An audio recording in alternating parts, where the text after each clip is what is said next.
Hi, I'm Leroy Moy, and today we're going to discuss about energy healing. Personally, I've had so many traumatic experiences that have taken me through challenging times in life, and finding the right coping mechanism or finding the right healing mechanism to take you through a traumatic experience is very important in this day and age. To help us to discuss more about it, we have Kiana Love here to discuss more about energy healing.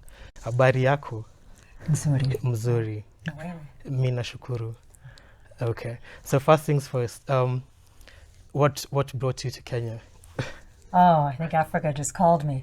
Okay. A girlfriend of mine won a trip for two, and she invited me to come. And I think Africa has always seemed like such a magical place, but I didn't even think I'd get to come. So I never even put it on my list. It was like, wow, there's Africa. I don't think I get to go. So I was very excited and I found a Swahili tutor to start learning some because We call them mwalimu. Mwalimu. Yes, a teacher. Ah, yeah. Uh-huh.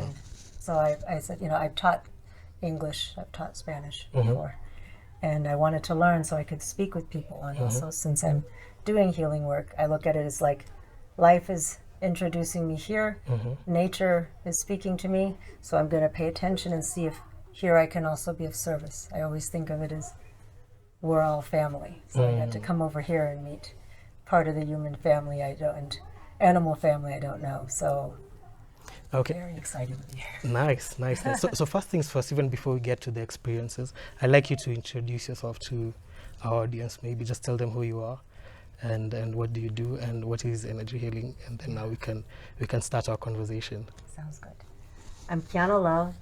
I'm the founder of Takini Health and Be Wild Woman. I primarily focus on helping women and their communities feel at home in their bodies after they've been through trauma, especially complex trauma.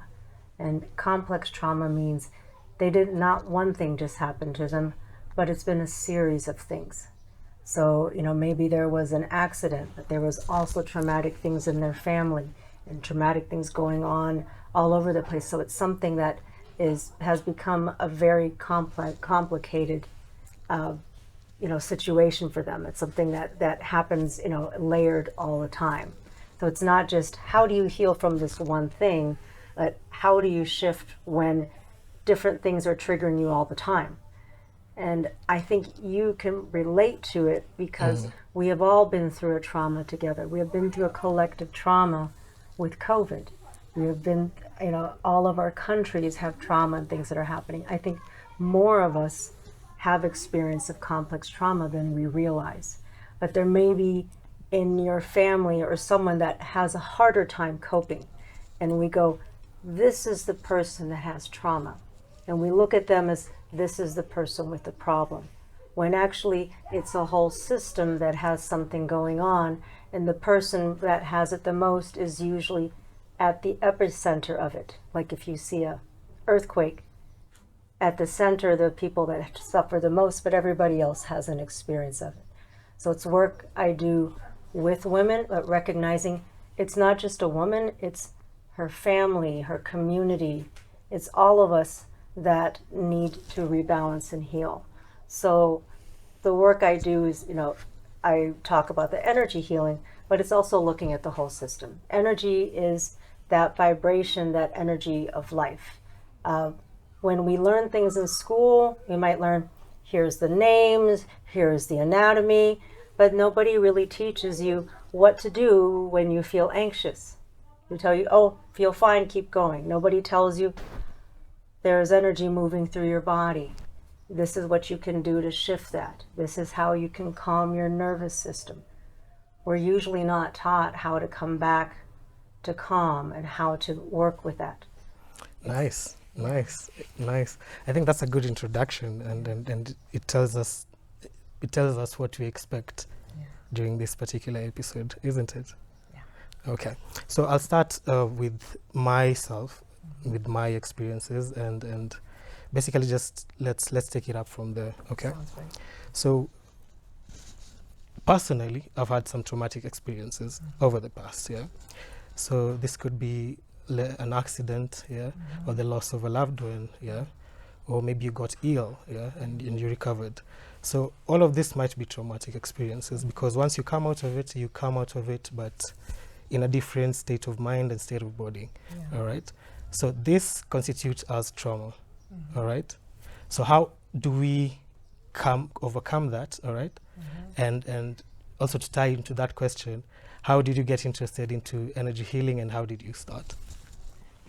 Well, how do we overcome it? Well, a lot of it's coming back to the calm in the body. How do we do that?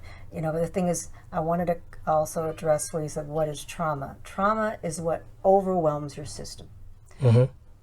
3 people can go through an accident. It can be traumatic, but some people, they recover easily and they're not shaken by it. So we look where the trauma is at. What is the person that, you know, that they go into shock, or they get triggered and they can't get back on track. That is especially the trauma we look at. So we have to look at, where is the system frozen and stuck in trauma? Where can we calm the system down? You know, so a good rule of thumb, when you see somebody that is agitated and distressed, an animal, a person, if you go really fast with them, they're going to keep going fast. If you go slow, they're going to come and slow. low, Yeah. you're going to create more calm for them, so that person can start to come back on track. Sometimes it's that simple. So I'm going to start with the simple. Let's say something traumatic happens. There's a car accident. There's something, somebody passed away. This is something you can already do. So you can already go, okay, I remember that she said I can slow down and help the body recover. So that is the first thing to remember, that you want to do these things as soon near things happen as possible. This is immediately after, let's say, for example, it's an accident, right? Yes. So you'll go through the hospital and then you'll come out. Immediately after you come out of hospital, Let's or say even in before you're in the hospital. Let's say it happened right now. We're in a car. Something happened. First thing I'm going to do is I'm going to bring my attention to my heart, feel the ground, start to calm things already. And that means that I can connect with you and check how you're doing and go slow, so that we can start to create some calm right there. That would be the ideal thing. And a lot of times when somebody comes for help with trauma, it's because it's already passed and it's still bothering you. You can't sleep, you can't focus on work. Some people are like, why don't you get over it? And it's still there. So what's happening is it's still alive for you. It's like it's still happening now. A part of you hasn't processed it. So anytime you remember that, it's like you're reliving that experience. Yeah. Okay. So even though it's in the past, in the body, it's still in the present. In the body and the mind. So we have to help the body and mind slow down, so one, it can finish processing what's there. It can take that energy that gets, either sometimes it's tightened in the jaw, sometimes it's in the stomach. You know, we have to look for where is, like if you're having pain here, here's where the trauma is centered. So let's say if I'm working with you, some things, you know, it isn't a cookie cutter thing, but the things that are for everyone is, we need to slow down and create calm, and notice if the mind is being critical. You go, okay, sometimes the mind is critical to protect you. We hear the things of, you know, you're going to die if you slow down and pay attention, you know, or whatever other defenses come on. Sometimes they can prevent you from slowing down. Or maybe there's a belief that says, if you don't calm down, you're weak. So sometimes we have to pay attention that we may have other voices in our heads that are doing their best to keep us safe. But if you can remember, this is an intelligent thing to do, to slow down, to pay attention, to create some safety here, and be curious. It's like, you know, if you're talking and I notice that this is tight here, I don't go, just calm your shoulders. I mean, oh, I notice your shoulders are tense. What are you noticing there? So the things we normally try to ignore and just get over, those are the things that need attention. our gentle, caring attention. In fact, talking about attention, let me just bring your attention somewhere else. Could you briefly take us through the history of energy healing, like how it started and how we got ourselves here, before we get into now? Well, energy healing has a long history. I mean, if you look at it through different spiritual paths, you can look, and there's, Reiki, which is one of the things that I do, comes through Japan, and it was a spiritual path. Somebody that goes, well, actually you have to go take it further back to, if you look at in the Bible, Jesus laid hands on things. Somehow there was energy things happening. You look in. Was that energy? Was it transferring energy? Was the energy healing the people? Yeah, I would say so. It's energy healing. So miracles are energy. I think it would be a component of it, and energy's in everything. Look at Einstein, E equals MC squared. What isn't energy? If you look through the Chinese systems, they have the acupuncture, they have the meridians, and they recognize that there's like rivers that go through the body, rivers of energy that move. Well, ideally, we're supposed to be able to let energy move, but if we're tense, we'll tighten it up. So if you look through the Chinese systems, you look through Indian system, they talk about the marma points and the energy moving through the body. So it's across a lot of different cultures. You can talk about qi, qi or qigong or any of these things. They're all, qigong has healing practices also. What is qigong? Qigong is an Asian system of working with energy. So like Tai Chi, Qigong, all of those are energy based. Yoga also works with energy. So energy is very old. We notice it when we look at animals. Like I was just on safari, and you see animals are really smart. And animals have been doing energy work for a long time. They didn't have to go to school for it. When they get something happens, they freeze, right? But then after the danger is over, they start to shake, they move it out, they take that trauma, the stress, and they let it go. And they move on. They're back in the moment again, right? They don't go, oh, I need to go to a therapist now because this thing happened before, right? They're able to let it go. But we think about it, and we're not in like caveman days where, dinosaur, or we're not out in the Mara every day where there's a rhinoceros and I gotta run. Instead, we're, at work, and the boss might yell, or you're sitting out there and the car goes by and you have to sit there and be like, everything's fine. So you took all that trauma energy and you just put it in the body instead. And then it causes health problems and things, because instead you've taken the stress and you've put it in, you've let kept it in inside. the body. So you'll notice it where your jaw's tight, your legs are tight, all those things. So energy is something natural, but there are different systems of it, whether it's Reiki, vortex, integrated energy therapy.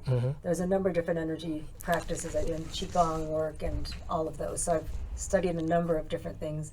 I would ask you what's your style of energy healing and what's it called? A number called? that I use Qigong, some of that I use Reiki, vortex, integrated energy therapy, and some of it just came. Like I would put my hands on people and they're like, well, I feel better. And I'm like, okay. And then I read some things in books about it, and I tried it, and I would put my hands, somebody was hurting, I'd put my hands on and they would stop hurting, but then my arm would hurt for a little while and then it would stop again. I'm like, then I realized, well, I have to do some kind of training because I'm also taking on people's stuff. So I trained in a number of different systems too. So I realized, we're not meant to use our own energy. It's not take your energy and give it to somebody, but use the energy that naturally comes through. Like when your mom makes you food, it tastes somehow better often than when somebody else than when you eat at the right? restaurant. Because there's that love energy that's in it. So a lot of it is saying, I'm going to open to let the energy of nature move through me instead of tighten up and, or get overwhelmed with it. The other thing that I'd follow up with is, when did you start practicing energy healing? I started practicing over 20 years ago. It was in the mid-late 90s when I started, reading about it, and also people were saying stuff to me, and I'm like, okay, I'm doing something. I didn't know exactly, and I read the thing on therapeutic touch, on Reiki, and things started to come, and then I started to study, And I was like, I want to share this with other people. But also at the time was when I was working through trauma things of my own. My dad was born 2 days after the Russians took Berlin, in World War and World War II, and I had a baby brother when he was 9 months old, and he drowned, and I was 3.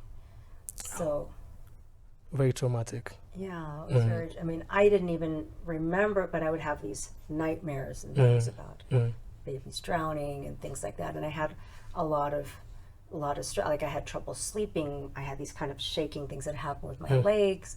I would have nightmares, and I just didn't know what that what that was. I had like the TMJ. I had, but it makes sense now that there can be a number of different things that have traumas that can contribute, and you don't realize that's going on. Things also can go through generationally.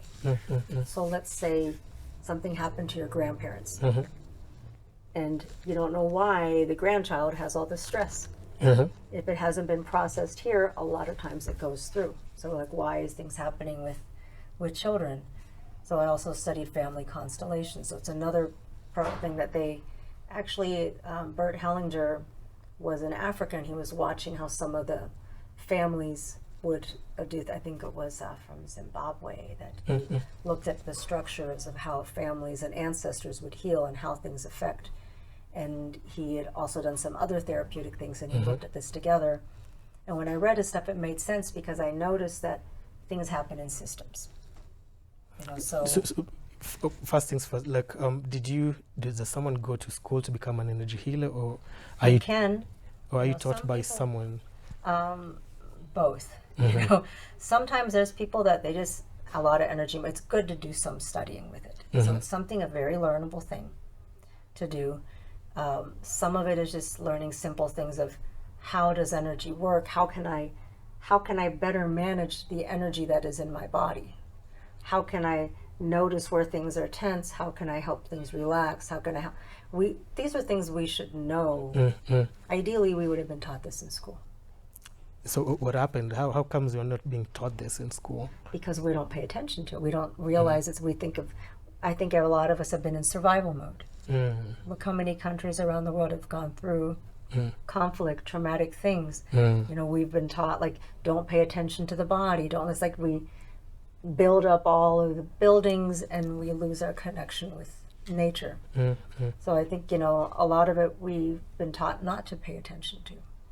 So some of it is just the simple things of, if we knew how to let go of some of the tension, like if you look at, they say, it's like most of the diseases come from stress. So if we can better manage stress in our bodies, then we can be healthier, we can be better connected with each other. We don't have to say, I'm not going to feel anything, because it's a lot of people, I hear them that talk about, I don't want to feel because it's going to be too much. I don't know what to do with it. It's too big. And then they end up shoving that energy inside the body. Shove it down, and then they wonder, why am I so tired?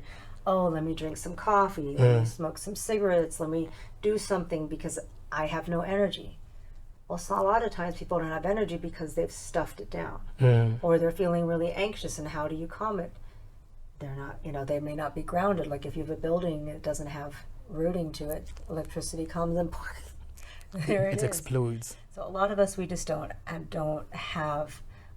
hasn't been brought to our attention to work with energy. But just like we've been told, you're not nature. But nature, you are nature. Nature is right here. We've been told nature's not so good. Don't do that. It's strange. Okay.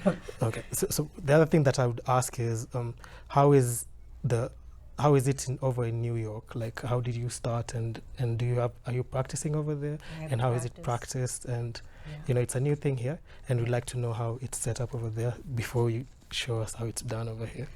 Well, I have a personal practice. I have an office on the Upper West Side in Manhattan, and it's set up as a very peaceful space. I have a couple of chairs where you sit first and talk.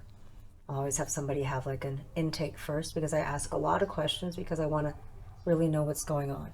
And I'll ask them ahead of time so that they're written, but when they come in, then I can pay attention to you. I'm not spending the whole time well, you wrote this thing and I miss Mm. what's here. Mm. So usually I like people to fill all of those things out ahead of time, and I look at it first, I sit with it, I kind of feel also, because there's intelligence in the body, so I like to pay attention to what am I feeling, what am I noticing here. And then they come in and we sit and talk. So I'm talking with them, but I'm also having a conversation with the body. So you can see if is somebody speaking like this, or they're going, yeah, I'm feeling fine. And I don't really like to talk. There is a conversation the body is having.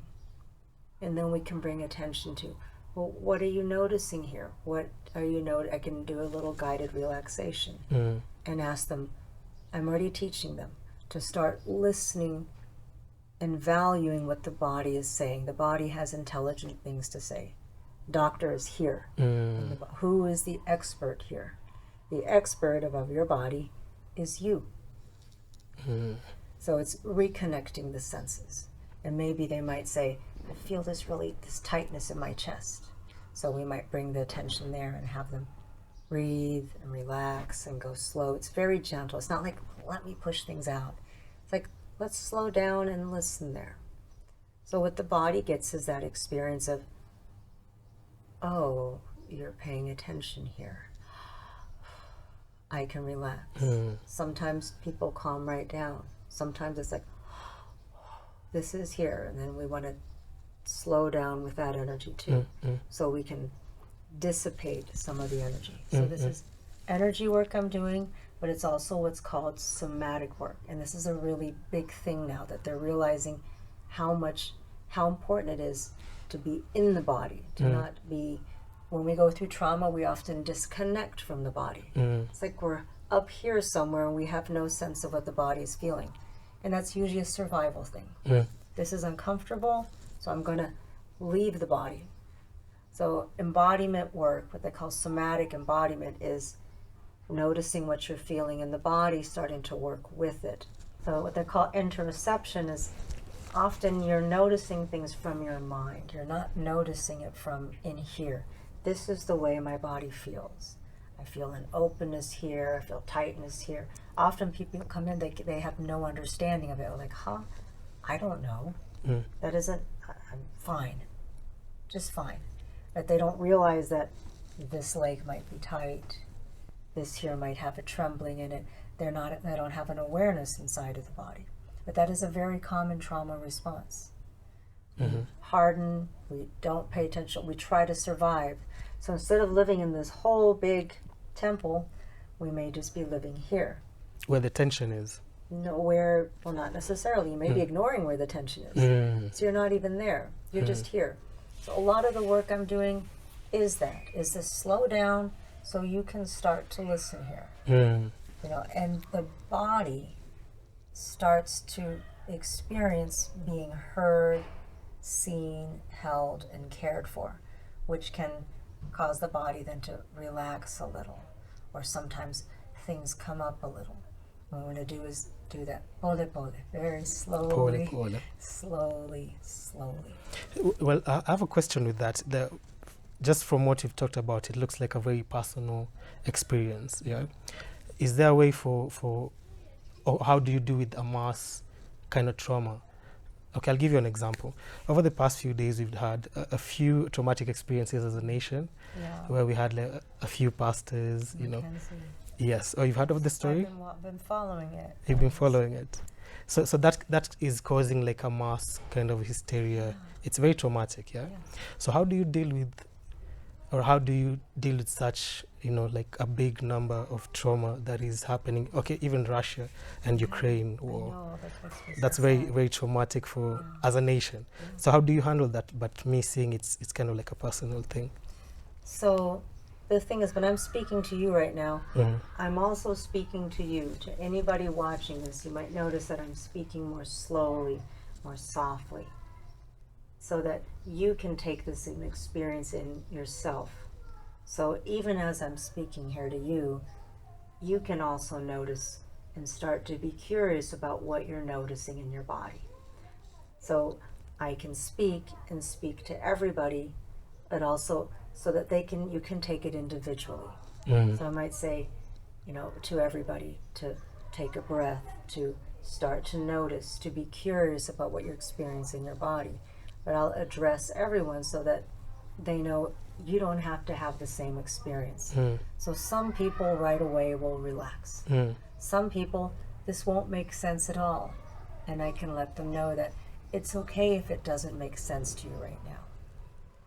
That you can be with this however you are. This is not a contest where you have to get somewhere. Whatever is here right now, we're making room for that. And that's something that I communicate as best I can so that people understand that I'm here with them, with you as you are. Whether you are feeling anxious, whether you might feel checked out. Maybe when I'm speaking, you can't even hear the words because you get triggered by something. You might start crying or you might not feel anything. But whatever your experience is, this is what we're supporting here. The other thing that is really helpful with the work I do is I also pair it with nature. So there's healing in the body, but also recognizing that we are all here with nature. Wherever you are, Mother Earth is here underneath you. Whether you're in Russia, Ukraine, whatever village you're in, whatever country you're in, each of us has a connection to Mother Earth. And we can start to slow down for that and start to slow down for each other and start to have some curiosity and care. And along with that, to even be curious about the parts of you that may be resistant, the parts of you that may be critical, the parts of you say, this is crap. We want to give everybody a seat at the table. Every part is part of this. Just like if you go out to Masai Mara, which I was so grateful to get to go to. I feel really honored and grateful. How was it? Very emotional when I speak about it because it's just, it's a part of our world, and I look at it. It's like I'm looking at part of my world there, and you can see there how every part of the ecosystem is important. And these wonderful guides explaining how a termite and what it does creates this ground that we've seen a tree grow out of, or the aardvark eats there and then it brings nourishment for other animals, and then there's a home there, and all of the logs get broken down, and every single part of nature has something. So we can take the same thing here as you and I are speaking, and anybody who sees this later, you can start to become aware of the ecosystem around you. And we can start to come back together. The body comes back together. We come back together. Nature comes back together. I think this is the most powerful political work we can do. Repeat that again? This is the most powerful political work we can do. We have to come from in here. We have to be connected here. I totally get it. And there's one thing that I want to pair with that. Like, how was your experience in Masai Mara, seeing that you normally use nature, the earth, and now you coming to Africa? Is it your first time? Or Yeah, it's my first time. It's your first time. After doing the energy healing work back in New York, how was it reconnecting back to nature, especially in Africa? What was the experience? And I know we are going to go through the process. So right now we've gone through the history, and maybe you're going to go through the process a little bit later. But from what you experienced, maybe you can just take us through the benefits and what people expect, especially you having come from Masai Mara. Well, one is, did that answer the question about whether we can do this as a community? Was yes. that helpful? Oh, very, very helpful. Okay. Yeah, it was quite good, and I think we are going to do it. We're going to demonstrate it, and that's why I was like, okay, we'll do one where we get to heal ourselves, like me personally, and also like someone who's watching. And as you're watching, even as we're doing that together, it's also something that you can, as I'm speaking to you, you can also bring the attention here to yourself, because this healing is the healing. That is the healing. We all need to do this to be together, you know, to come back here. So I get very emotional right now, speaking of because I was just very moved being out there. It felt very important just coming here. I'm like, I'm going to be the Mother Africa, you know. This is life begins here, you know. So, and all of these animals that, you know, we see, that, you know, we might see it in a zoo where it's like sad in a zoo, and here's, you know, where the things that we talk about, what we need to protect, and it just seems even that much more vital and important what I'm doing, to both connect nature here, but also to look at the same time, how are we going to do conservation starts here, and we have to focus it. There needs to be focused in both directions. I understand much more how a whole ecosystem works together, especially speaking to them about where things are becoming more challenging for certain animals, where they can't migrate, or fences. Or No, this is, you're talking to the Maasais, right? Yeah, I'm talking to both Pajeta and Naibosho, and I'm sure across different places, and how much less there is of the wildebeest. And there's also the responsibility, I feel, being from, you know, more of a colonizing country, even though I'm Filipino, German, Chinese, made in Canada, born in Michigan. So I'm an earth person. Okay, you know? okay. So on one hand, you have A cocktail. colonizer and colonized, and, you know, my son is part Native American. My husband is Native American. So I've got to experience it from all angles of who's been, their culture has been taken, who thinks they're supposed to be in charge of the culture. And so I feel a responsibility to, and thinking about, I can't just go, oh, I'd like things to be good over there. I need to come here and be responsible also. And look, how can I be a part of this? What can I actively do? What can I observe? What information can I bring back with me? Because I look at this as part of the trauma healing also. It's not just me or somebody in my office. It's like, how can this be for the world? What is my role? What am I here to do? What am I here to listen to? Who am I here to amplify? Whatever that is. And these guides, they just taught so much, you know, and seeing too how I think it was the water buffalo that was originally, they had like 50 of them, and now there's thousands of them, and other ones that are having trouble with their, you know, the environment, and just looking at how delicate that balance is, gives me much more powerful metaphors too, of looking at the different parts in our body that can miscommunicate, you know, and where's what's happening in the shoulder, what's happening in the rest of the body, where are we getting sick, where are we not taking care of the, you know, the where are we putting fences here, where the body needs to be able, the energy needs to move through. It really strengthens all of those metaphors that I do from there, going and feel your body and notice nature. And it's important too for me to take that time in nature and to connect. And that's what I tried to do while I was there, not just go on drives, but just sit on the earth and go for a walk or learn about the plants. And, you know, it's the same way we need to take that time to learn and listen in the body, because there's so much intelligence in ourselves if we slow down for it. And we don't need to then be like, consume, chase after, but feel empty inside. We can slow down. A lot of times there is wealth here, or we have too much, and we can do something that can help somebody else, you know, instead of shutting ourselves off. Which is normally what we do a lot. Yeah, we do things to survive. We're in survival When we mode. have compassion for each other and slow down and and heal together. So I like the fact that we're going to be going through the whole healing process very shortly.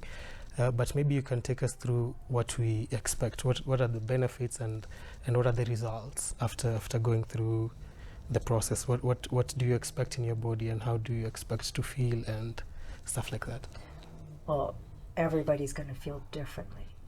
But what it can help with can help bring your body back into balance. If you're feeling super anxious, The body likes to go to equilibrium. Doing things can help it to calm down. If you're feeling like I have absolutely no energy, that can start it to come back up again. So what it can do is this can help you to calm your nervous system. And if your nervous system is calm and it's not in emergency mode, that also can take inflammation down. It can take stress down. Your brain functions better, so you can think more clearly, you can see more clearly, and you have more freedom to connect with someone, people that you want to. You get to live more in this moment instead of trying to forget terrible things that happened in the past and then finding you can't connect the things here, or you're up at night and all you're doing is worrying about what's going to happen later, or somebody's in front of you and all you can think about the past things and you can't even have a regular conversation because you're still reliving the old thing. So it can bring you more salama, more peace, right? So you can utulivu. Tulivu. Utulivu. Utulivu. Yes. I'm trying to learn. So it can help your digestion to work better, because the digestion, the way it works, it has this peristalsis. It moves. And if you're tense and tight, the digestion can't even happen.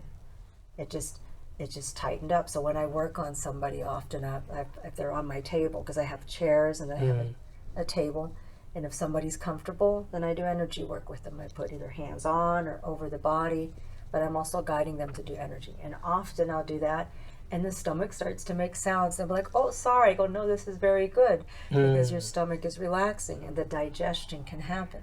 So it can help relieve your constipation. It can help relieve some of your insomnia. It can help relax the muscles. It can help you have some energy to move forward. It can help clear the mind when you can't think. So these are things that can happen. Each person is going to happen in a different way. Just like each flower is going to bloom in its own way. Time. Oh, yes. And nature has its own cycle. Your healing does too. This is not this person is better because they're ahead. We don't know, I don't know everything that has affected you. You're not here by yourself. There's you with everything that has happened to your loved ones, your family, your community. You feel that. So we have to take that into account. That healing takes its own time. It has its own intelligence. There's not somebody that is less smart because they take longer or they don't get it.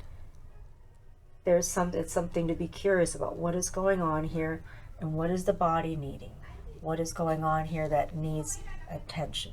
What wisdom is here for us?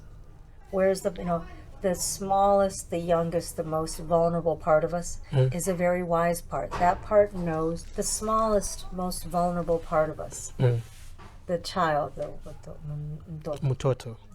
It has also so much intelligence. They are so pure. They've come in and they're very aware, and they will know if something is off. You will see it usually in a child, right? A child, they're like, oh, something's happening, and you give them love, and next thing they're like, oh, okay, I want to go play now, right? And they will let you know. It's like, oh, are you tired? Oh, wait, the body's tired. There's children, perfect. They just heard you talking about the mutotos. Really hard. All right. So, is the body tired? Is there something that hasn't been paid attention to? Is there some wisdom here that is there? So when we shift the perspective, instead of thinking, what's wrong with my body? Well, what is my body trying to communicate? Is it telling me to slow down? Is it telling me to take some care for myself? Is there somewhere where it wants to release some tears? Is there something that I want to reach out for? To do these things, we have to be awake. But we want to do it, I guess I told you about it, very slowly and gently. And never assume, I'm not going to ever assume, I know exactly what you need and how to do that. But these principles, I do know work. This is basically like going out into the wild. When you have a guide that goes into nature, they understand the roots, right? and the ecosystem. But they can't tell you if a lion's going to come or whatever's going to come. This is the same. We're going into the wild. When I come with you, it's like, oh, okay. It's an adventure. it's an adventure. It's also something we have to be gentle and careful with. There's a wilderness here. There's some good things here. There's parts of you that may be like upset, so we have to go slowly and be present. I like that. Yeah. Just to follow up on that question, do you work with other professionals, like these are healthcare professionals, Yeah, I mean, in conjunction with them? There's sometimes, I love it when people have a team. We all need a team. Sometimes people just come to me. Sometimes someone will send somebody to me. Sometimes if they're working with a therapist, we'll have a conversation together so I understand this is what's going on. Here's the challenge. This is my field here. This is what I can help with. I can help them, when they're working with a therapist, things will work easier when the person is more comfortable in their body and can notice, oh, you know what, this is going on. So they can take this awareness, this map, and this ability to be in the body, and it can help advance what they're doing with a psychologist. Or I've also worked in hospitals, somewhere I go in and somebody has cancer or other things going on. So the energy healing is around trauma, but also if they're sick. I've gone into the hospital, someone with one woman, she had a stage 4 bone cancer. She didn't know it. She was pregnant. And she didn't know? She didn't know it. She had these pain in her legs and didn't know it. And then it's got diagnosed during pregnancy. So I got to work with her and help her calm and help her. I mean, she did pass. So it's not like it's going to save everyone's life, but it can help somebody calm. It can help somebody have some ease. And so I would go into the hospital for that. And other people with cancer, I've helped them through some surgeries, and right afterwards it helps reduce the inflammation. I've worked with somebody that they had a very challenging childbirth, and they were super inflamed. They were just totally swollen. Could barely walk. I did 3 sessions with her, energy work. All the swelling came down. Gone. So this is they're taking their medication, they're going through therapy, and they're doing also energy work. Yeah. So it's working as a team. It can work all together. My mom's a nurse. She's no longer nursing because she's, in her 70s, late 70s, and when COVID hit, she had to stop because it was too dangerous. But she was a nurse for almost 50 years. So my sister just went through breast cancer, and when she had her surgery, sorry for that. Thank you. And I got to do some energy work for her, and it took the inflammation right away down. And my mom's like, wow, and for my mom to say that she's been in the health industry for a while, and it can help. When my mom had also colon cancer for a while, and she had a resectioning, and she hadn't been sleeping for a while, and I went there right before her surgery. And I did energy work with her, and she went right to sleep. And she goes, "Thank you. I haven't slept well in for a while." So it can do. I've done them also before people have surgery, just so that it allays some of the anxiety, so that we can also do some guided visualization, so they can work together with the unconscious mind, with the body, so they can plant visions of healing. So I'll use imagery of nature, of the way the seasons work, of things die away. Well, we have it die in the winter, and things come back in the spring, and the mind and the body can start to work with that. So anywhere that you start to plant positive images, where you start to look at things that are peaceful, you start to speak peacefully to the body, you engage with whatever's going on unconscious, there is an intelligence that can work with you. So there's that part of it, and then there's the things where I put my hands on and help energy to move through. And I'm also guiding people to start paying attention to what things are these? The things that you put, are they instruments of hands, or just hands? Hands. Okay, so there's nothing. I do have some tangible electrical things that I can use, but I also do energy where it's just hands, or I use crystals, or sometimes somebody, like I send it every morning to people in the US from here.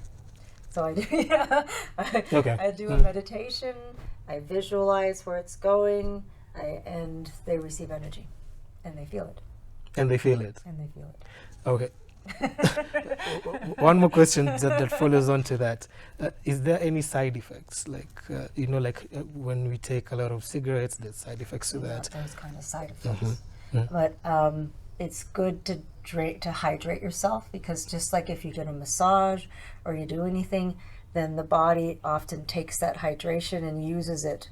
Like if you get a massage, then sometimes you feel really dry afterwards. Like because all of the moisture in the body then goes into the cells, it gets mobilized to whatever's going on.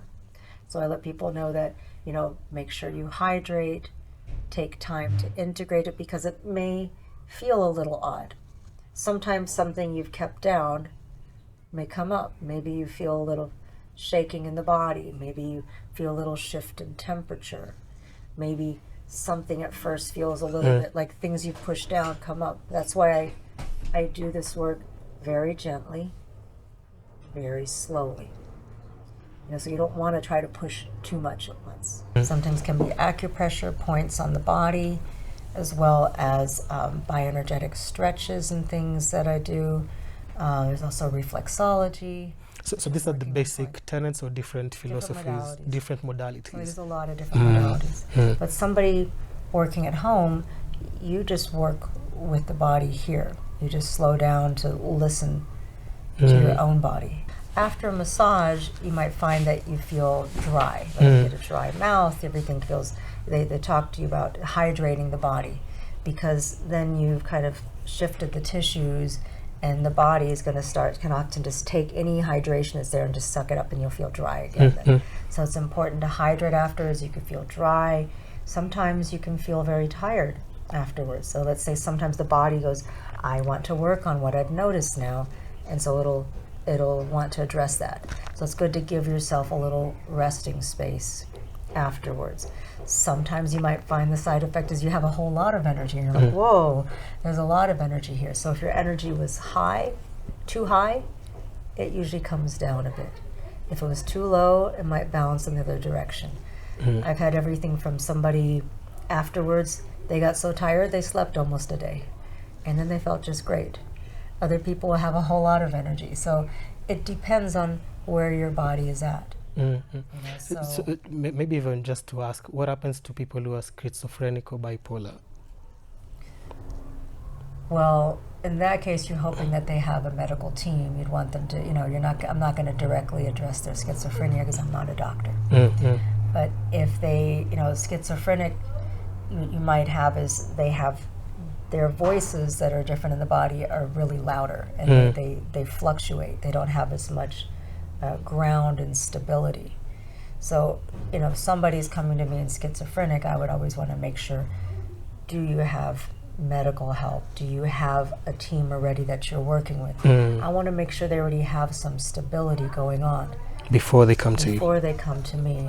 Because you don't want them to have energy and then you don't do anything with it. In general, I like to, encourage people to have a team, especially if they're very traumatized, to have something so they're not just thinking, I'm going to do this one thing and it's going to fix it all. This kind of thing is a process over time. So if you're listening, you're going, well, I don't know about having a therapist. You can still take these principles and start to look at who in your community is somebody gentle, who is somebody that is not judgmental, that can be supportive of you, what kind of resources are in your community, and where can you start that being gentle and kind to yourself, and scale your expectations accordingly. Don't expect that, well, if I don't heal right away, something's wrong with me. Be gentle with yourself. I've worked with people where all I got to do was be on a call with them, and so I'm going to give them, I'm going to give you just a simple tool that looks so simple. You're like, what is that? But it can have, doing simple things with the body can start to come into balance, and you can start to look around and go, are there other resources, or maybe some other people that are going through the same experience? We can take some time together and do a little relaxation. We can sit together. We can maybe take a walk out in nature. We can do some things that are going to calm the nervous system. And I'm happy also to continue to, we can do some other recordings or some maybe a little series of things that people can start with. So they can go, here are some things, here are the kind of things I can look for. You want to start building, like, where can you have community that can also be supportive? That can be a really big thing. Not just looking for professionals, but you also want to have a place with peers where you can relax and be supportive of each other. You mentioned resources earlier, so I was just curious, like, what resources would someone need? So this is in terms of price, yeah, like costing. How much is it, and how do you go about financing if someone wanted to contact you? We're talking about what my finance would be there, so we'd have to kind of adjust and look at what things would be here. And let's just shoot over there, and then we see the amount in dollars. Okay. Well, I have group things where people just pay, like $20 for I have simple calls where somebody might do that for free, or I have a monthly thing where a lot of people, not a group, I have a group of people that I send energy to every day, and we do a call once a week, and as needed, I'll add things in. Like during the pandemic, I did calls every night because everybody was scared, and we did it every night. But that's like $108 a month.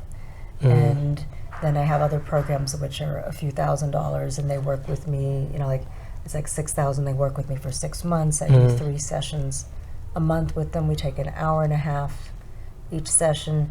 They can also email me, text me if something's. Sometimes I have a couple other conversations in a month with them. Plus, they get the energy every day, and they do the other things. So it varies. During the pandemic, when people were going through things, then sometimes I did some of a scale, and some people I just did it just because you were going through a tough time. Yeah. Because people needed it, and I'm looking now to figure out how can I start working with more NGO nonprofit things so that it can be accessible for more people. Because the group things I've done, the group healing calls and things, are also very potent, very helpful for people. And so it's important for me to look at how can I make it accessible, but also how can it be sustainable so I can actually pay my rent also. So, I'm not looking to, I don't need endless amounts of money. I just need money that I can live okay, can continue to help people, and can do things, So, and I look at it's like, how can we do all that together?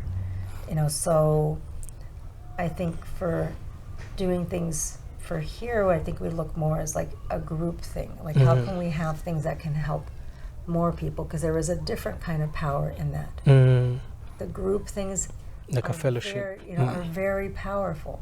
Healing that we do together, and but also looking at, I like teaching people how to do energy work.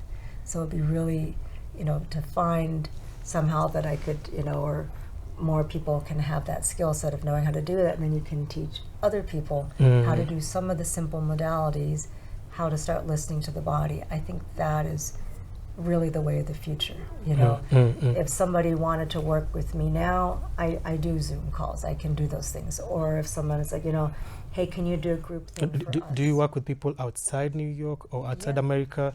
Like, these are people in different continents via Zoom. Somebody in Russia, somebody over here, somebody, because they're all humans. Some people in Europe and different places. So, I work with people wherever they are.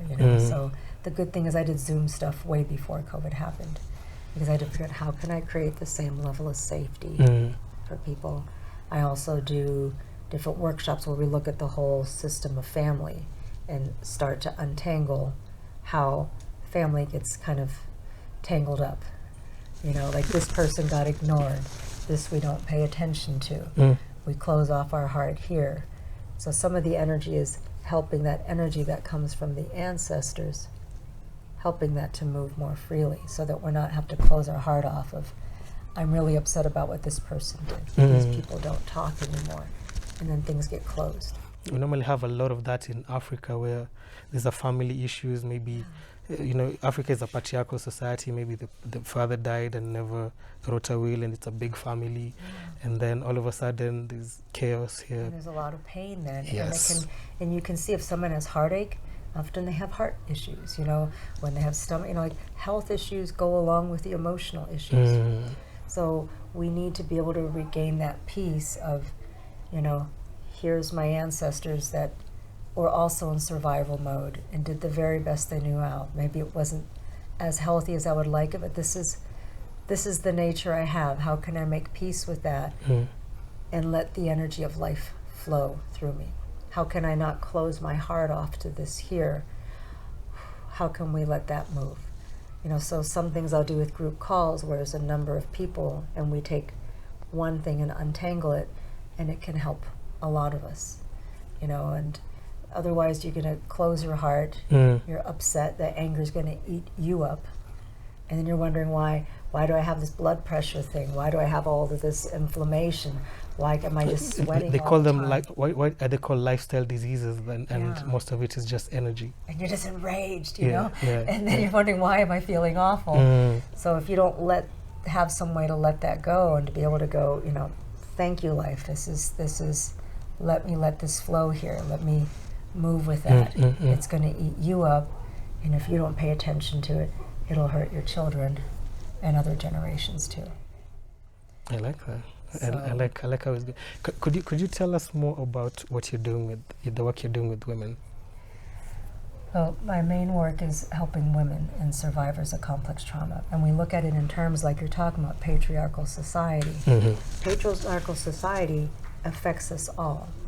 If we have where this authoritarian thing where like, you just listen, you're bad, this is don't pay attention to emotions, you know, it's something that we go, oh, you know, like in the West where a lot of this feminism, well, men do this, but it's a system. Sometimes the system works at some point, but some parts of it aren't helpful later. So like you were talking about when we were talking before, like if men are told that having feelings is weak, Yeah. then they're gonna like, you know, have stressed out, have a heart attack, whatever's going on, and they're like, feeling is weak. But then that means sometimes they can't even express their care to their children. All they can do is express it through being angry. And then they don't, then where can they go with that? But when we can shift to go, there is also a strength to emotions. To be able to, like if you have a river and your strength is, I keep it closed, what's going to happen to that dam? It's going to break at some And point overflow where there's and- no water moving through here. You have to also be able to open to let things move through. So there is also a strength to receiving. The masculine is more of the push things through. So there are good things to the masculine. Yeah, to the masculine roots. But if you can't have the receiving, also both of these are important. So when we look at what things that are happening in the world, there's a lot of violence against women. There's a lot of perception of that is weak. There's something wrong with that. So when we can start to shift that for women too, that not thinking there must be something wrong with me, I'm weak. But you can go, hey, you're feeling, there is a strength to your feelings here. You can do some nurturing, some caring of yourself, because if the way you've made it through is by beat yourself up, your whole body experiences that all, and that's what you're going to do with your children and everyone else just to try to survive. And you can't express the care. So when women can feel safe in the body, that means that there's less reproductive issues. There's less of, you know, cancer or painful menstruation or shame of it, and recognizing this is a natural process that the body does. You know, it means that more care that she has of herself, more health of herself. And I also look at it as important for women to have more comfort and peace with themselves as women, because otherwise what mirrors that for men? If men only see that women are just kind of, you know, unhappy and don't feel good, then we miss the balance of the feminine and the masculine. You know, so women, when a mother is able to be in a place where she can be soft and caring with her children, that's a strength that child can take in, that love, that I am loved, I am cared for, I have confidence, I can move forward, I can take action in my life, I can trust that I'm safe here, so I can go into these challenging things. So both are important. I think that when you have violence against women, it's also where men end up having violence against any of their tender parts. any of the, because we all have a bit of both, you know, so that's also where men also get the messaging growing up, you know, be strong, don't have any feelings. Don't cry in public. I've seen it for my son, my husband growing up on a reservation. He talks about that they would like throw things at men. They threw things at each other when they're growing up. So there's all this have to be tough. Macho. And we need some strength, but you know, we're not living where we are fighting the animals out in nature or a dinosaur or things like that. So sometimes you have this toughness that doesn't serve you, but you can also incorporate some other strengths to it. So I think the work for women in creating some safety for them, you know, somewhere where they can have the strength to take care of their children, have healthy relationships, where you don't see, you know, women enslaved, because you know you see across the world like women end up in slavery or they're trafficked. I mean, there's trafficking in our country too. Someone can just disappear and be trafficked too. So it's just, you know. And then they're sold as maybe sex workers and stuff like that. Sex workers and things. And when we just talk disdainfully to women, what does this do to a boy to know that there is something dirty and wrong about the body that he came out of, instead of this is a sacred place that I came out of?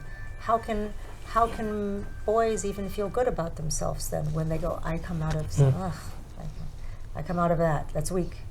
You know, so I think it's really important for all of us. So I've been focused on women, but I'm also seeing how much men also need a strong way to be able to have their feelings, to not feel like they're taking their masculinity away, but that means that they can have more strength. And seeing how much this is helping them too, like their blood pressure going down, calming down, having better energy, being able to not hold old emotions. So there is a way forward for men to be able to both be strong, but also to have an open heart and not feel like their health is gonna go, or they have a healthier relationship with their children, where their children can trust and have more strength to move forward.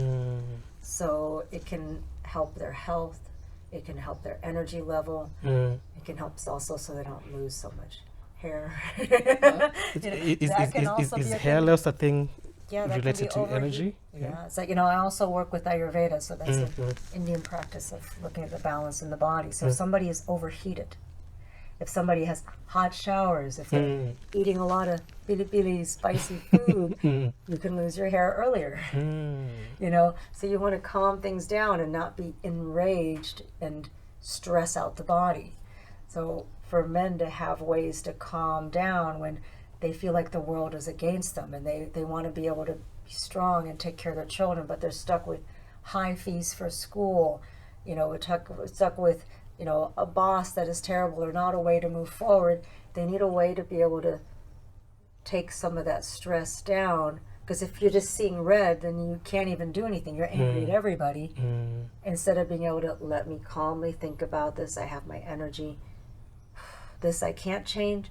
This I can change. This I can have the energy for.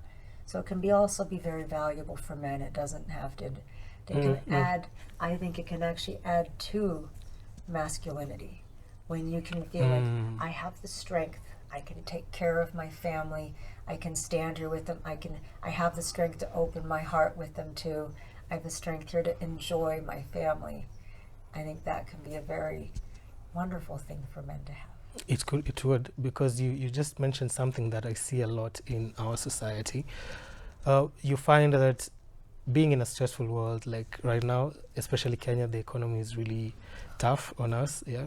So when someone goes back home, that frustration is taken out on the wife or the partner. So there's a lot of cases of domestic violence. All right.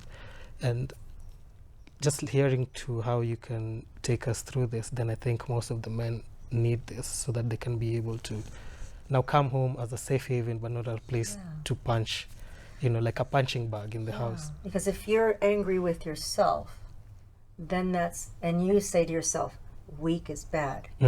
So when you have your children, your wife, somebody behaving in a way that you're told is bad, you will unconsciously then be angry at them, because you've been told, you have the belief in your head, weak is bad.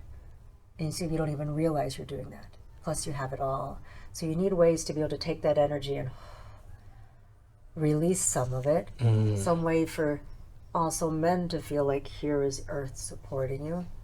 Something to do with all of that, so that then you can feel partnered instead, so that you can work together with your partner. You can have some openness and you can move together forward as a team. Because in difficult times, we need to be able to have a team and a way to manage the stress that is here. Very nice. Yeah. Very interesting. Yeah. Would you please tell us about your organization and maybe how people can reach you, and if someone is interested, maybe give us an email address and how they can contact you? So basically, I'm right now the organization. There's a couple of people that help me to do that, and what I'd really like to do is to partner with more organizations. Be Wild Woman is helping women and survivors of complex trauma, helping them to feel at home in their bodies, especially when they've felt discomfort, uncomfortable with in their bodies. So you can find me on Instagram. I am, well, actually the Awaken Wild Woman is the women's work. You can also email me at, as my personal one is kakini@gmail, KAKINI@gmail.com. That's the best way to reach me, and those are the best ways for now. You can also go to my website, bewildwoman.com. I like that. I like that a lot. And just so you know, be wild means as in nature. It's not wild. Oh, that can be. It's more like be wild means that wild, when I'm talking about wild woman, it's an archetype. There's that archetype of nature, what they call, and the wild woman is like Pele, like any of the goddesses or energies of nature. And I think goddesses are basically ways that we can understand these forces of nature. Like you can't control sometimes the way the energy moves, or like you see nature, like you can't say, oh, weather, you're supposed to do this, right? It happens. So it's this beautiful force that we can't control, but we can work with. You know, there's that force of nature that grows plants, that animals, that births things. So it's recognizing that be wild woman, when I'm saying this to women, it's like, be that. That energy is a natural energy in you. So when you are connected with that, you are that. You are nature. Thank you very much. Wonderful, wonderful. And speaking of work, there's this term that is being used on the internet, like work all the time, like stay woke. And coming to like just listening from your conversation and how you're in survivor mode, I think this would be a nice practice to stay woke. No, this is about waking up the body, you know, about waking up the cells, waking the heart instead of things that have been sleeping or buried. You know, the other thing I want to add there too is anything you can do, like the more safety you create, the more you're able to be with the live energy. You naturally have a lot of energy, but it's been tapped down. You see it in children. Children, they can't even keep still. They have so much energy in them, right? And we go, whoa, slow down, because it feels like a lot to us. But the more you are in your body, the more you have your roots like a tree, the easier it is for you to go, this is a big life force, and I can be here with that. That's waking up. So Beautiful. yeah. Beautiful. Right now, I think it's a really nice time for us to go into the practice. Do you mind taking us through one of the energy healing processes? Maybe just a short practice. We can. Yes. So starting with you, well, first I want you to bring your attention to your body. So what you can do is, if you'd like, you can keep your eyes open, you can close your eyes, you can feel the ground underneath you, and I want you to start to bring your awareness inside. So what you might do is actually close your eyes for a moment. Notice through all of your senses. So start to notice anything that you're hearing, anything that you're feeling. Feel your fingers, feel your thumb that's over your other hand. And for anybody listening, notice how your body is right now. Feel your feet that are on the ground. Feel your seat. And allow yourself to be curious about what you're aware of noticing in your body. And you might just take your hand just to bring it to your thigh. And so you're just going to feel that. So maybe put your hand just a little further up, just up this way, right up there. And just feel the thigh. And just bring your attention to your breath. So what we're doing is noticing what's happening in the body without trying to make it do anything. Just like if you were noticing the animals outside or the tree. We're taking a moment to be kind and caring to your body here. And I'm also doing a little bit of hands-on energy work here. Asking that you be surrounded with love and protection. And to that you can add any prayer or any sacred conversation that feels right, whether you want to ask nature, earth to hold you, whether you have a particular spiritual practice or religious belief that you might want to add a prayer to. That we can invite all of the sacred here in whatever form feels right to you. What I'd like you to do is take a breath and imagine you can breathe down into your chest, into your belly, and imagine you can exhale down through your legs as if there were a river that were flowing down through your body. As if you were simply allowing this river to flow. And anyone listening, watching, you can try this as well. Just imagining that your breath is like a river that you can allow, a good, healing, beautiful, pure river that you can allow to wash into your body and wash out. So I'm going to have you bring your hand down to your knee. And you're just holding your knee with care, like you would if it was a child.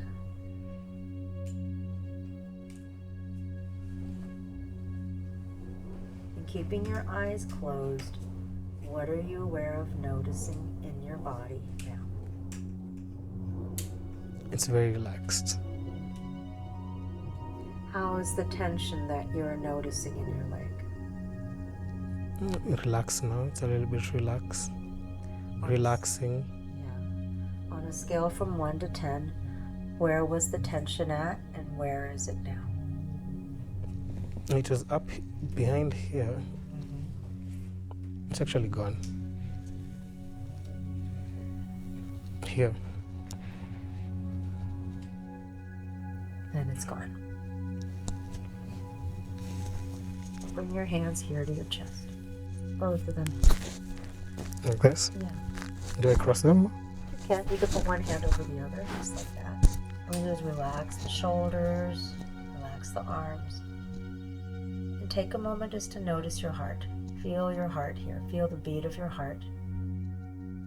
And notice how it feels to hold your heart. To feel the beat here, the life force here. Feel the warmth of your body. Relax your shoulders. Relax your thighs. Relax the muscles of your face. And notice how it feels as your heart to be held.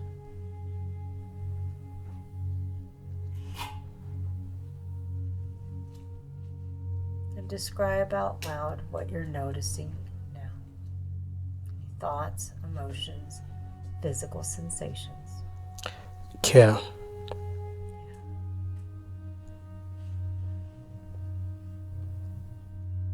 And how do you notice the care? Well, every bit of my body is relaxed and concentrating on the breathing.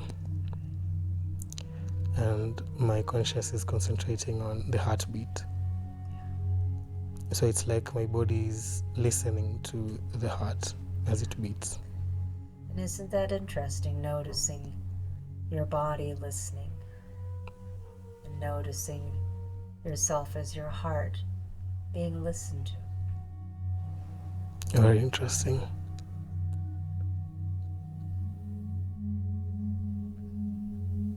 Noticing perhaps all the parts of your body here, noticing.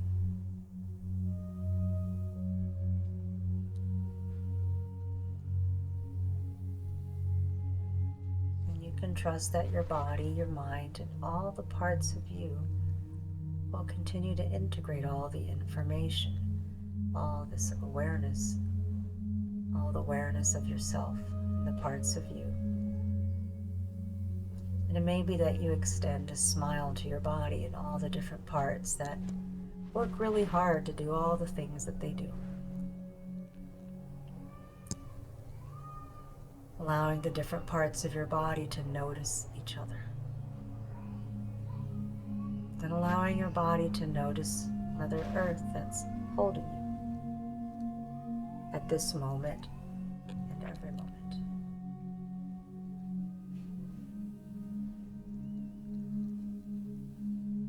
Take 3 breaths, breathing in through your nose and exhaling out through your mouth, allowing tension to release as little or as much as your body would like to, trusting that your body is wise, that it knows just how much tension it is ready to release.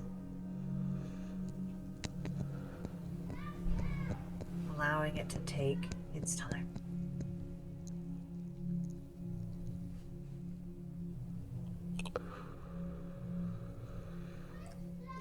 You can let your hands begin to release and come down to your legs, putting a hand on each thigh. Softly open your eyes with a soft gaze. Sort of gazing down at the hands, and you can take your hands around the thighs like you're just hugging the thighs. And letting the thighs also have this experience of just being held, feeling yourself as your thighs. That often can hold a lot of tension. And notice how that feels to hold your thighs, and as your legs, notice how that feels to be held here also. You're breathing in as if you're breathing in from the heavens and exhaling down through the body. And through this you could invite in peace. It can be breathing in peace, breathing out peace, letting the breath be easy. And know that you can shift that in the way that feels right, whether it's breathing in peace, breathing in love, breathing in care. And there may be different moments that there's something else you want to breathe in that you can invite here into the body. And as you begin to listen to your body, it will start to let you know what it needs. Breathe in and let out a sigh, a sound. 2 more.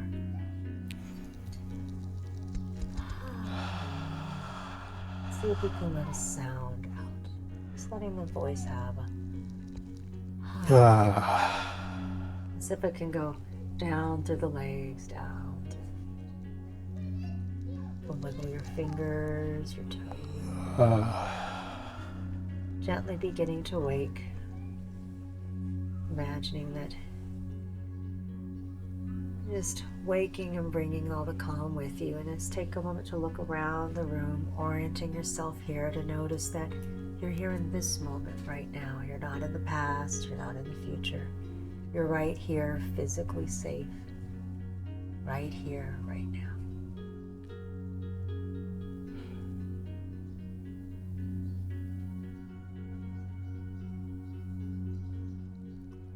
Feel?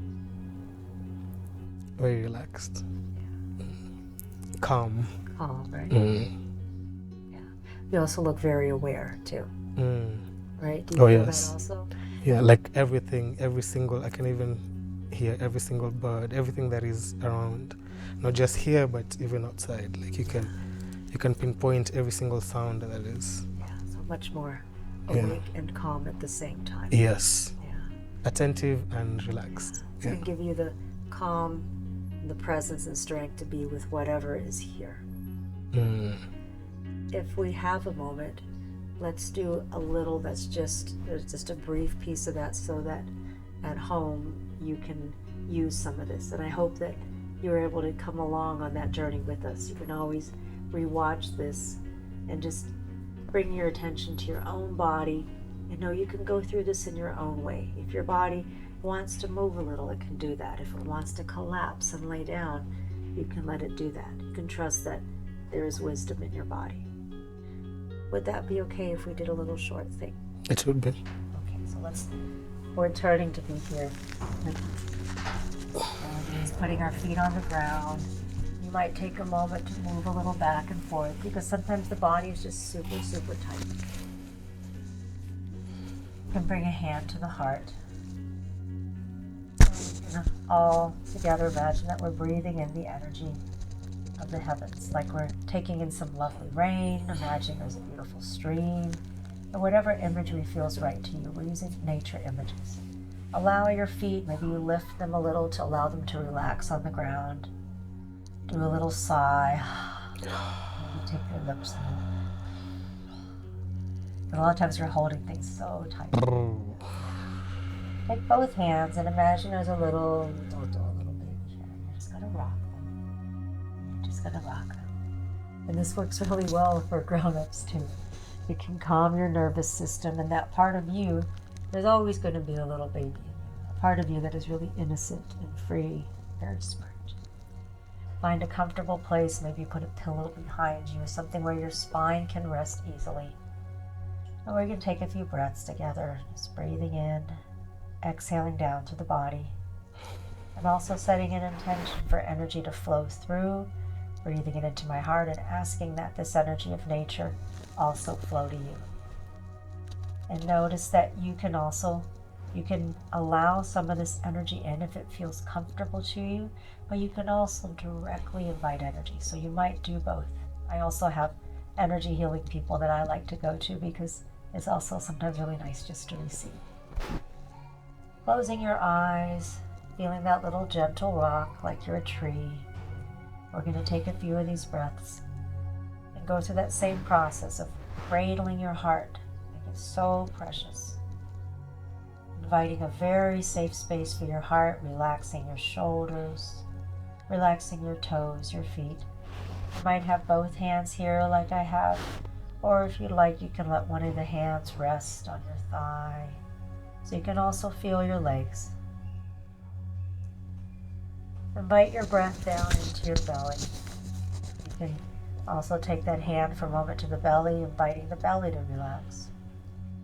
Allowing your belly to expand with the inhale, or allowing for that. It may not feel like it expands much, but you can give it the possibility to consider what that would be like if your belly could relax, fill, and empty on the exhale, allowing all the tension of your belly to move.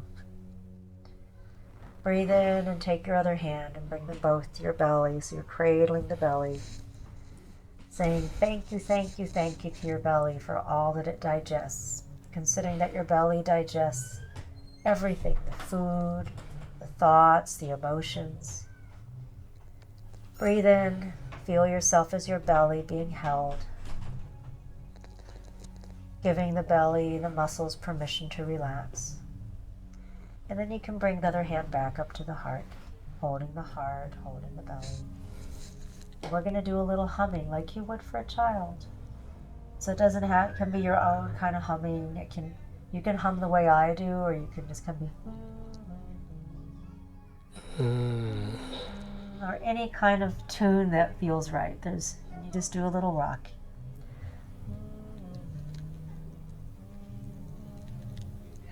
You can imagine Mother Earth holding you, or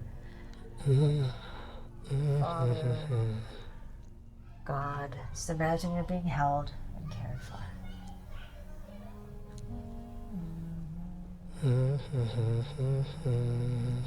That vibration helps to relax the body. Coming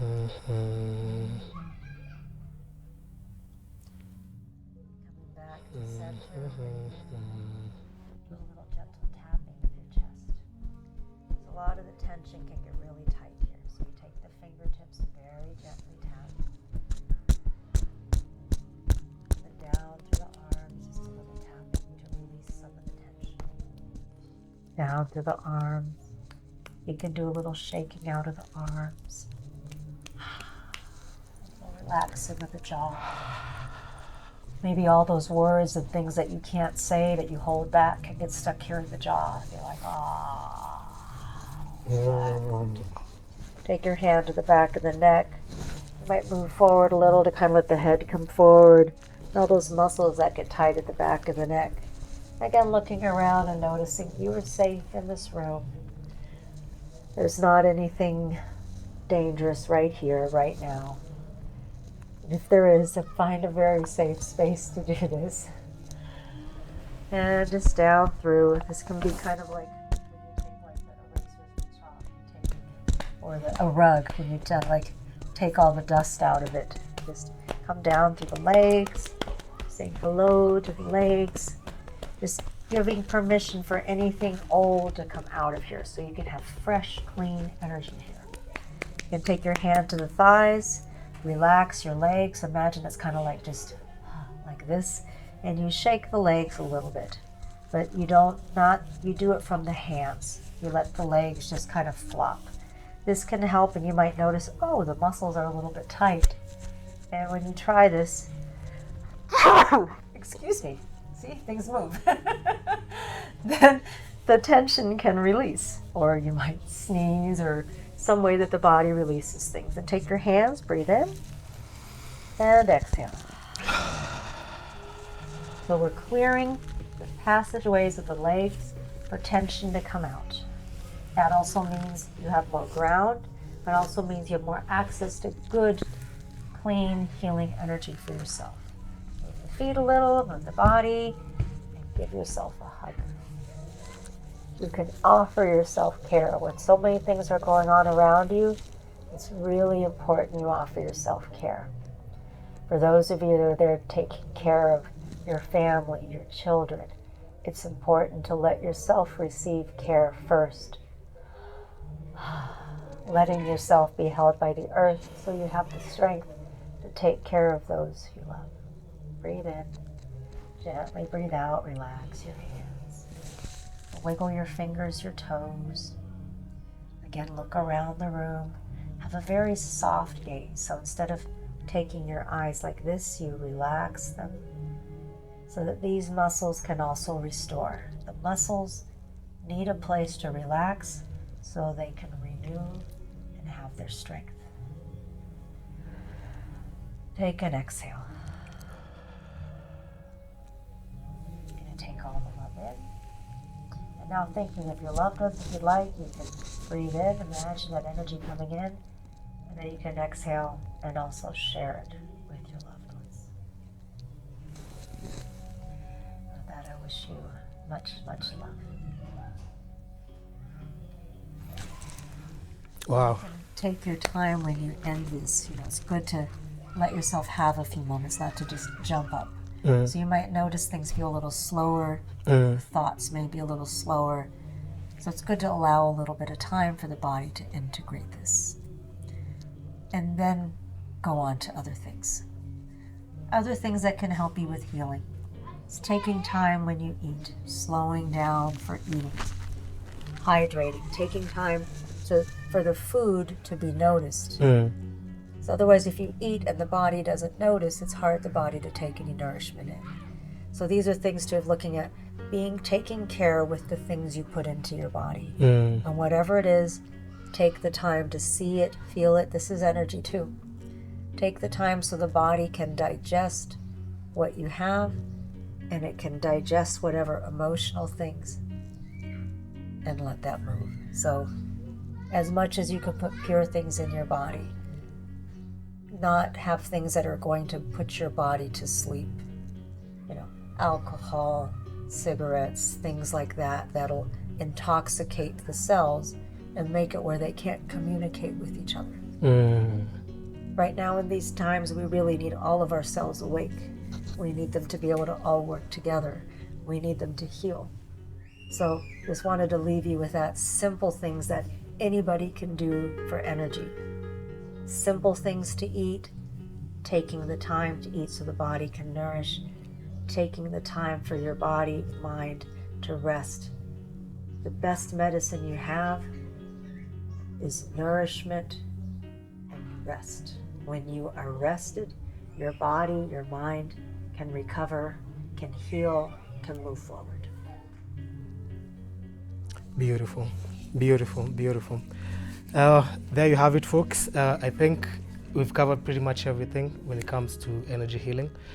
That was our guest, Kiana Love, taking us through energy healing, and I really like the fact that she took the time and came over here to take us through and educate us about energy healing. Anyone that reaches out, I'm going to be doing some periodic other energy things. So as people, I'll be having some other dates of things so we can do some more things together. Thank you very much. Thank you very much for coming. Oh, you're welcome. Thank you for having me. Yes, and with that, we'd like to conclude our podcast. Thank you very much. See you next time.